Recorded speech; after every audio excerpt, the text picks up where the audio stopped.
Thank you, Mr. Chairman, and thank you, gentlemen, for being here. First of all, I appreciate my friend from New Jersey answering his own questions today rather than allowing our panel to do that.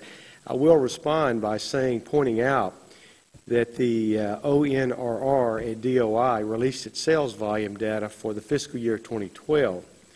Data showed that onshore natural gas production on federal lands was 7% lower than in fiscal year 2011, and it's declined 15% over the past 2 years. No question, everybody knows this, on private lands where this administration has been able to control it, not been able to control it, production is way up. The net is way up. But on federal lands and offshore, it's way down. We all know that. We might as well be honest about it. Now, it's interesting, the President came and visited us yesterday, the GOP conference, and I have to tell you parenthetically, gentlemen, I'm from Louisiana, the 4th District, the Haynesville Shale. I'm disappointed you didn't mention the Haynesville Shale. It's the most important natural gas play in the country. But having said that, it's been an absolute revolution for our economy as well, and we appreciate the wonderful technologies that you bring to the table. And it's been dramatic for many families. I hear you talking about families, family budgets. One of you, I think Mr. Bautista, talked about how it's important to tighten the belt right now for many families across the country. We asked the President yesterday in our closed meeting, Mr. President, if families have to tighten their budgets, what about the federal government? And the answer that the President gave us was astounding.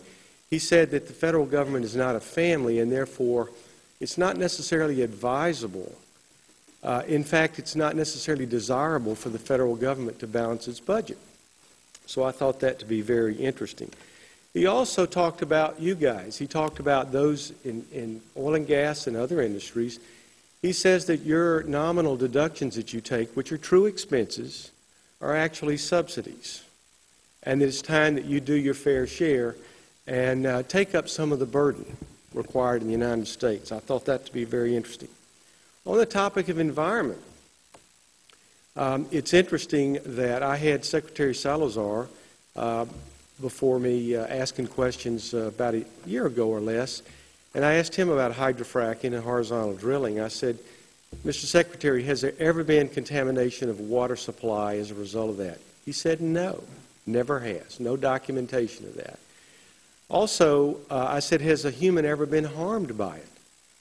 No, absolutely not. He conceded that fact. So it's very interesting that we have a mountain of rules and regulations coming forward on the federal level, the EPA, et cetera, when in fact, as pointed out here today, in many of your states and as ours, we regulate that quite well and we get excellent results. Also, by the way, Mr. Weiss, am I saying your name correctly? It's my understanding that natural gas, the conversion towards it and the utilization of it, we've seen CO2 emissions drop by 15% over the last 2 or 3 years. So it's not harming the environment when we exploit it. It's not harming the environment when we use it. So again, it's just astounding. Well, let me ask you about these coming regulations in the little time that I have, gentlemen. Specifically, actions such as the EPA studying hydraulic fracturing, BLM regulation of hydraulic fracturing on federal lands, morphing into a minimum standard for states, and EPA's Office of Enforcement and Compliance Assurance, threatening to roll out a new national enforcement initiative. All could halt the gains that have been made.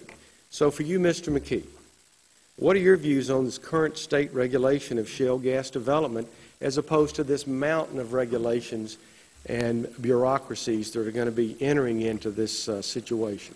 Just very quickly, it's unneeded and unwanted, and just increases time and another way of being able to further restrict and try to prevent oil and gas drilling and operations. We do not have a problem. Let's not make one. And by the way, I couldn't help but notice your exchange about permitting and all of that.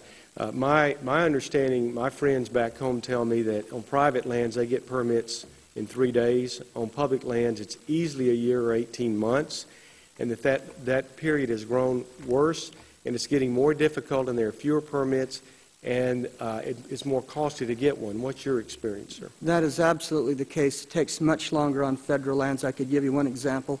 It's called the RDG project. That started about the time I became a commissioner 11 years ago. Still has not been approved today. In fact, was told start over again because, it's become untimely. You need to just start the process again.